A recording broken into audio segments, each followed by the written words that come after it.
넷째 날입니다. 시편 5편. 보좌에 나아가는 자, 거짓말이 없다. 그리고 죄책을 짊어질 필요가 없다라고 하는 어절들이 보이는데요. 매우 큰 의미와 교훈을 주는 시편 5편입니다. 요약해 보면요. 보좌 앞에 설 자, 그들은 구속받은 자이어야 한다. 그 중에서 특별히 가운데 부분에 거짓말이 없는 자라고 이야기하는데요. 중요한 덕목이 되는 듯합니다. 시편 5편을 읽어보겠습니다. 아침에 주께서 나의 소리를 들으시리니 주는 죄악을 기뻐하는 신이 아니시니 악이 주와 함께 머물지 못하며 오만한 자들이 주의 목전에 서지 못하리이다. 그리고 여러 이야기를 하시고 맨 마지막에 주를 경외함으로 성전을 향하여 예배하리이다. 본문을 확인하도록 하겠습니다. 시편 5편에서 다윗은 잃어버린 바 된 자와 구속받은 자를 선명하게 대조하고 있습니다. 계시록 14장의 표현들과 비교해보라고 하는데요. 14장, 그와 함께 14만 4천이 서 있는데 땅에서 속량함을 받은 14만 4천 밖에는 능히 이 노래를 배울 자가 없더라. 어린 양이 어디로 인도하든지 따라가는 자이며 마지막에 그 입에 거짓말이 없고 흠이 없는 자들이더라. 시편 5편과 요한계시록 14장을 비교할 만한 점이 많이 있습니다. 시편 5편에서 설명되지 않았던 사람들의 이름이 혹 요한계시록 14장에서는 14만 4천인이라고 하는 이름으로 등장하지 않는가 생각이 들고요. 또 14장에 나온 중요한 이야기 중에 하나는 땅에서 속량함을 받은 사람들입니다. 이들이 하늘에서 속량함을 받은 것이 아니라 땅에서 살면서 그 악한 세상에서 살면서 속량함을 받은 사람이라고 이야기를 합니다. 때문에 이 노래를 능히 배울 자가 없는 것입니다. 그들의 특징 중에 하나가 그 입에 거짓말이 없고 흠이 없는 자들이라고 합니다. 이 두 성경절이 하나님의 마지막 때 남은 무리들의 동참한다는 의미가 무엇인지 이해하도록 도와줍니다. 다윗이 악이 하나님과 함께 머물지 못한다고 주장한 것을 기억해야 합니다. 성소의 목적은 하나님께서 그분의 백성 가운데 거하시는 것이었고 이는 그리스도의 나라에서도 마찬가지일 것입니다.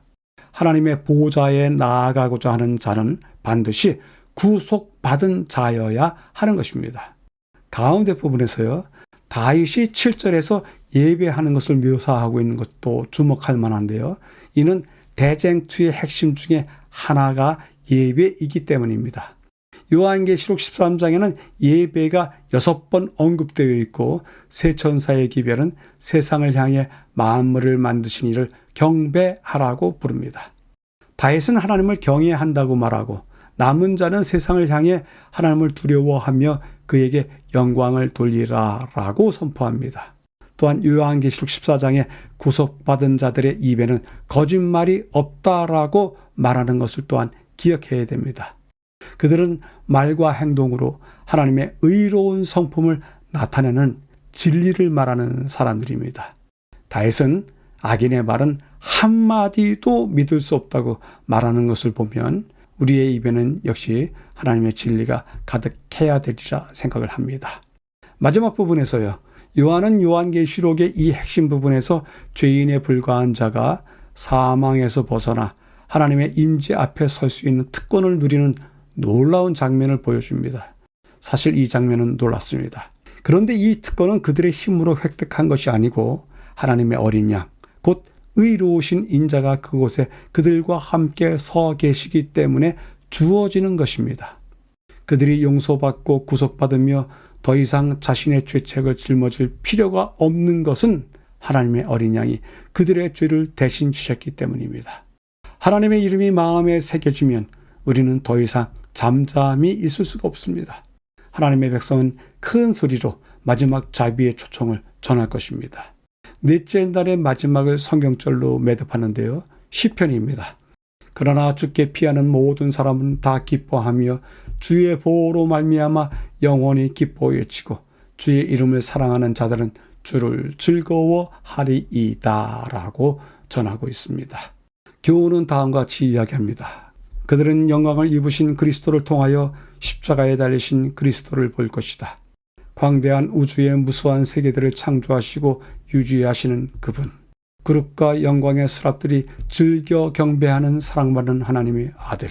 하늘의 왕께서 타락한 인류를 구원하시려 자신을 낮추시고 죄의 치욕과 슬픔을 지시고 아버지의 얼굴에서 숨겨진 채 마침내 잃어버린 세상의 죄 때문에 갈보리 십자가에서 당신의 심장이 터지고 생명이 떠나간 사실은 결코 잊혀지지 않을 것이다 라고 전하고 있습니다. 요약해 보겠습니다. 시편 5편을 다루었는데요. 다룬 주제는 보호자 앞에 선 자들, 그들은 구속받은 자들이어야 한다 라고 이야기를 하고 있습니다. 이 이야기를 셋으로 이어갔는데요. 하나님의 성소, 하나님의 보좌인데 그것은 백성과 함께 거하시기 위함이다. 때문에 경배하고 경외하는 사람들이 있고 그들은 행동과 말로 나타낼 것이다.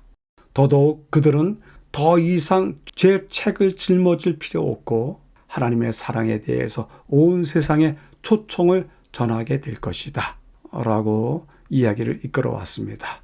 질문해 보겠습니다. 이번 교과를 이야기하면서 우리가 구속받아서 하늘에 있는 14만 4천인이 어떠한 사람인지를 충분히 이해하는 듯 싶어서 우리가 구속받은 자들이라면 온 하루를 영적으로 충만하게 사는 방법이 무엇일까? 한번 생각해 보면서 매일이 그러하기를 기대해 봅니다.